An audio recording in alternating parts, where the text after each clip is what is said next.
Oh my goodness, another IDP talk. Feels so 2022. Okay, before we get things started, who of you guys here in the audience already has an IDP, internal developer platform, in place, or is in the next years maybe planning to go for platform engineering? I want to see some hands. Okay. So let's get things started. So for everybody here who wants to go for an IDP or platform engineering, that's the right spot to go for today. And my name is André, and I work for Bechtle. Bechtle is the largest IT system house in Germany, and I work there already since 13 years, and I run DevSecOps and platform engineering practices in a competence center in Bonn, and we are around 150 people. And yeah, today I will guide you a little bit through the architecture of our IDP and how we did things. So it's really how we did things. It doesn't mean it must really fit for you. But I think it's a pretty nice approach, and I'm pretty happy that I can today share my experiences. So also a big thanks to Karina and Pete making this possible, and let's get things started. So as I said, we have to solve a lot of problems every day. Yeah? So the competence center where I'm from, we develop microservices since 2014. You can now imagine what kind of Frankensteins and nightmares we ever saw in the past. Yeah? And we deliver this kind of applications to highly regulated customers. Highly regulated customers in Germany are customers that operate critical infrastructure, could be customers in the defense segment or in the federal public sector segment. And the case I show today is really specifically meant for these kind of customers. Yeah? And we have a lot of challenges with these customers. Yeah? We really need to deploy to multiple environments. We need to deploy containerized workloads into multiple environments. Yeah? And definitely in Germany, I can tell you, the skills gap is there. Yeah? I don't know how it is in other countries, but in Germany, especially public sector customers, they have lack of skill, and that's really a big problem. And we need to really deliver also the high security standards to these customers. And with this, I would like to mention also for you guys how we really architected our IDP. Yeah? So the IDP is something we use internally for our developments, but we also deliver the IDP as a product to our customers. It's like eating your own dog food. The concept is really the separation of concerns. Yeah? What I all the time saw in the past is that you don't really want developers to write Terraform stuff or to write Ansible playbooks or to give their Helm charts to the ops. Yeah? So some developers think they can do it. Maybe they are capable of doing it. Yeah? But when we now think of a critical infrastructure, it's not the reality that if you are a customer who really works together with external service providers developing software on top of the platform, that you want these developers to get information about your critical infrastructure. Yeah? So we really try to separate developers from the platform team.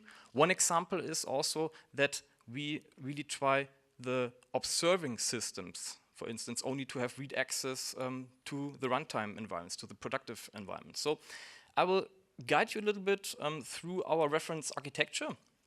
And for some of you guys who are more into platform engineering, this might look very familiar. Yeah? And we did not reinvent completely the wheel, but experts could maybe see that we changed some stuff. So we sliced the architecture into planes. Yeah? I don't have right now a proper pointer to guide you through my diagram, but I'll try it with my voice. So the idea is to make it really easy and comfortable for developers to develop and deliver their workloads on top of the platform. For that, we, as you can see, use the Red Hat Developer Hub. Yeah? And it's really convenient for developers to start working on the platform there. Yeah? It would be, in our case, also possible to use GitLab templating. That's also what we use. But at the end, the target always is to deliver your containerized workload onto a so-called resource plane. Yeah, that's topic number one I will dive deeper into. Yeah?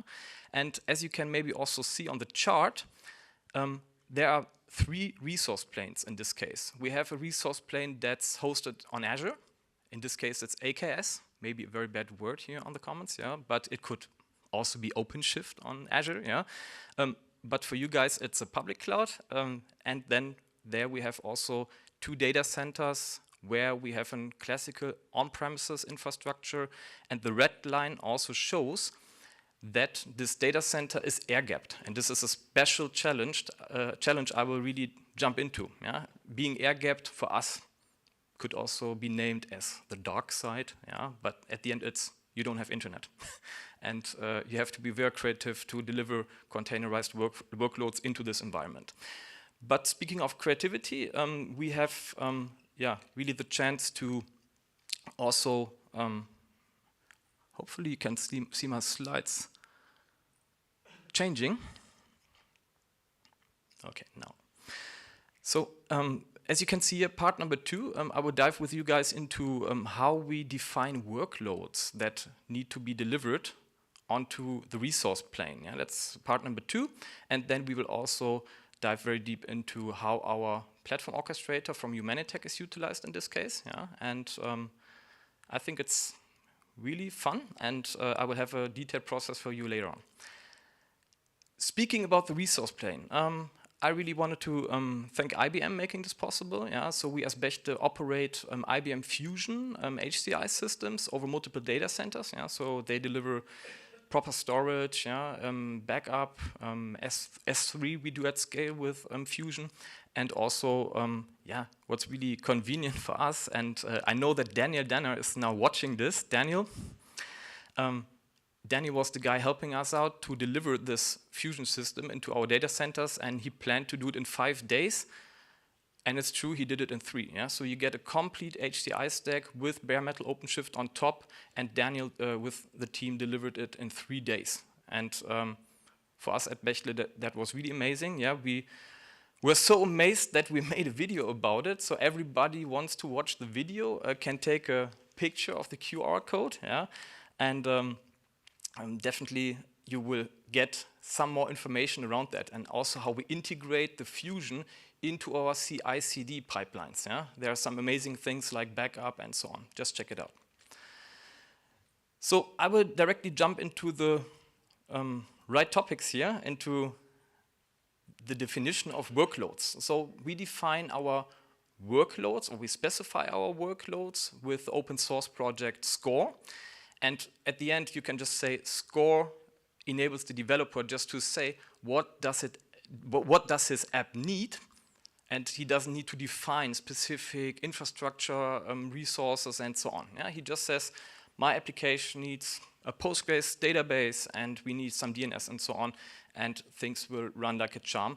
And I will guide you a little bit through how this is happening. For us, really, the key points are that if we work with the workload specification SCORE, we can really do the configuration one time, and it's possible for us to deliver onto multiple platforms. Yeah? So we can easily deliver it, of course, to our on-premises OpenShift environment. We could also deliver this workload into a public cloud. Yeah?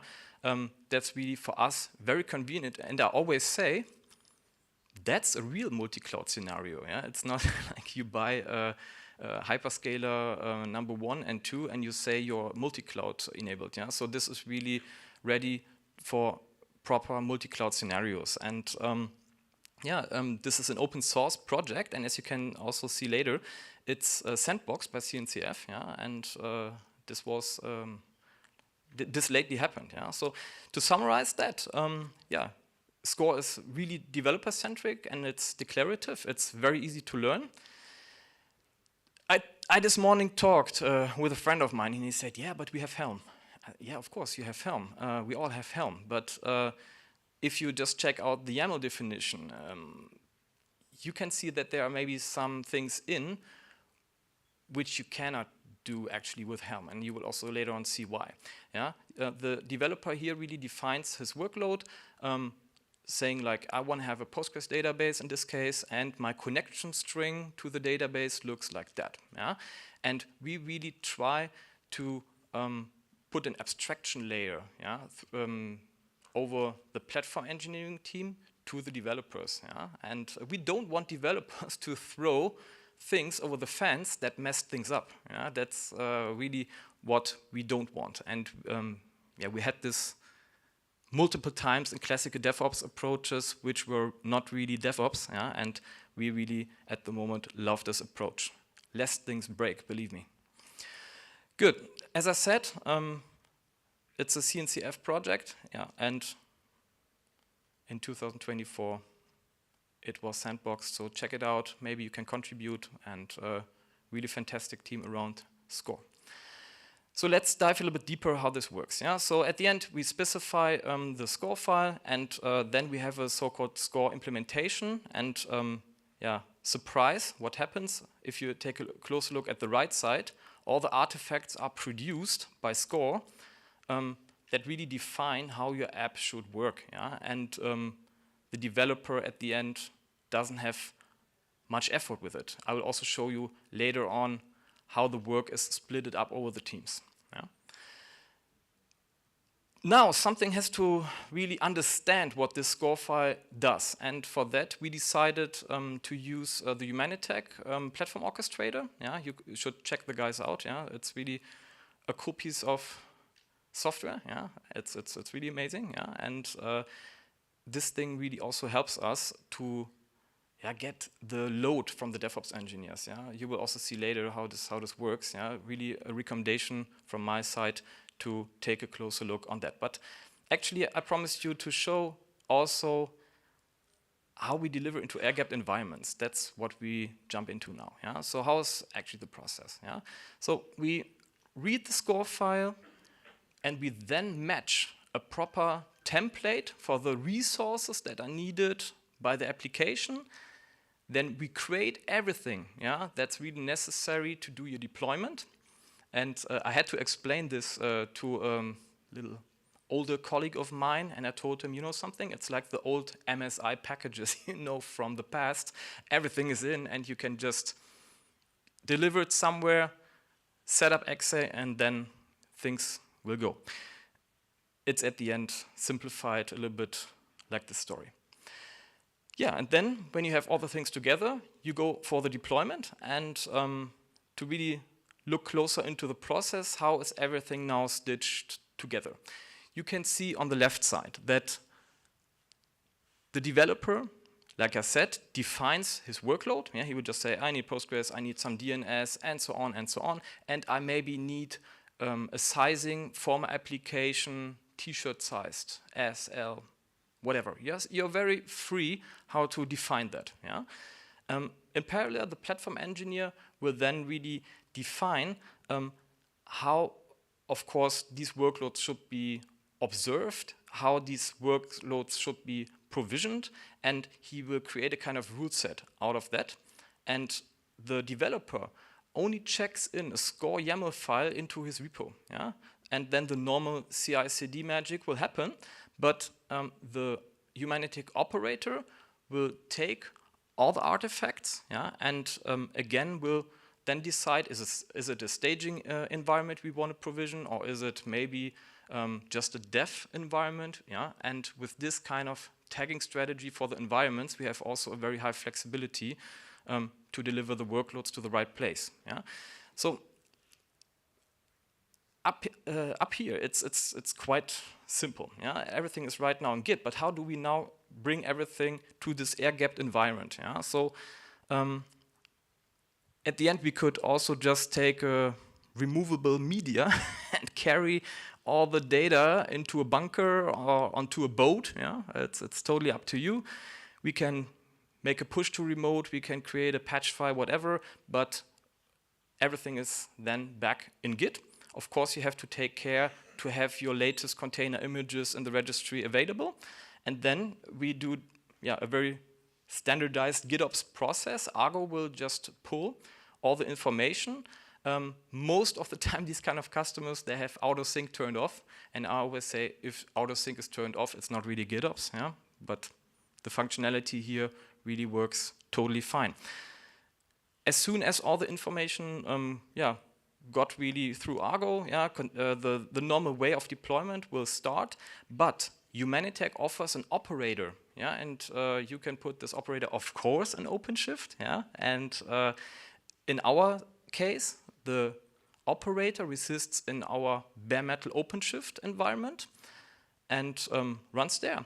And the operator then takes care that everything will be delivered. It will also take care to create the necessary resources. And you can see at the bottom that we have some drivers. In this case, you see that we internally use Terraform drivers. That makes it also very easy for us to define the resources over Terraform, because everybody who knows how Terraform works can use that. But you're, with this concept, also free to just build your own drivers. You're very open in the system to build your drivers. What is a driver in this case doing? The driver really takes care that, in our case, also a virtual cluster is provisioned on top of the bare metal OpenShift. We want to, in some cases, for dev environments, want to work with virtual clusters. And also, we all the time create complete new clusters in this case. But the drivers could also now take care to provision your Postgres database.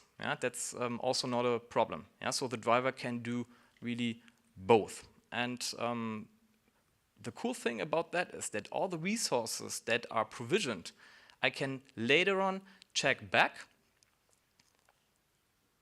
in the portal where the resources are provisioned and which microservice or which application uses which resource. It makes it very transparent for us also really to get this assets managed from our side. We have very deep integrations also into our incident response management, that we create also automatically business services out of this information Humanitec in this case is delivering us.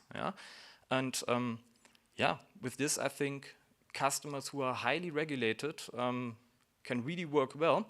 Sometimes I don't know why highly regulated customers want to deploy microservices into air-gapped scenarios where the processes are more legacy. I always say you could also normally take a monolith. When you do 2 releases per year, I don't really see directly the advantage for microservices, but we have customers doing that, and we also do it because our customers want it. And from my perspective, this is really a very nice solution. And this solution was built with Red Hat, with IBM, with Bechtle and Humanitec. And I will just leave you now with the benefits that we see with this solution. And I think delivering that always needs a good team. And I really wanted to thank the guys in Bonn supporting all of that. I wanted to really say thank you to you guys. And I also wanted to thank the audience taking your time. And if we would have some seconds, I'm open for questions. Thank you.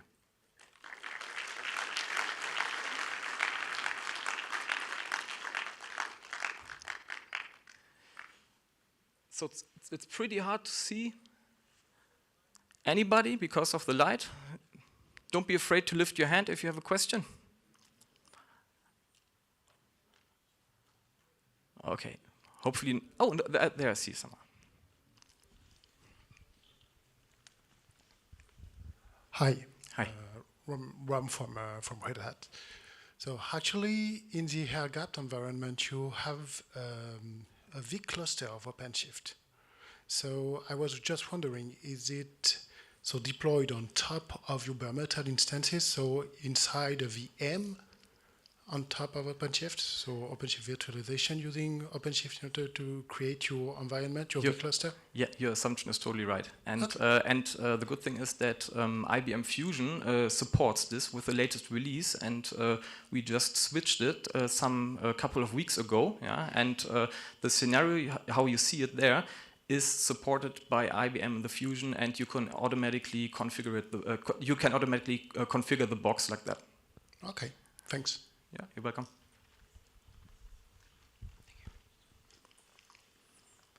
Don't be afraid.